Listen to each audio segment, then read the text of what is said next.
Tired of manually approving each contact in Zoho CRM, wasting precious time and energy? In this video, I'll show you how to approve all your contacts at once, streamlining your data management and saving you a ton of time. First, navigate to the Contacts module in your Zoho CRM. Look for the Tools icon.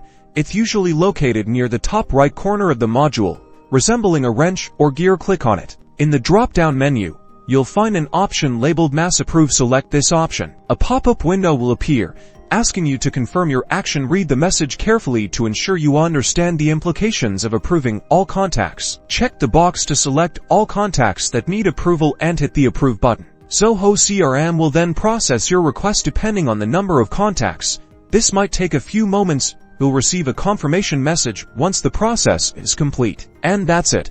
All your contacts are now approved, keeping your Zoho CRM data clean and up to date. Don't forget to subscribe for more Zoho CRM tips and tricks.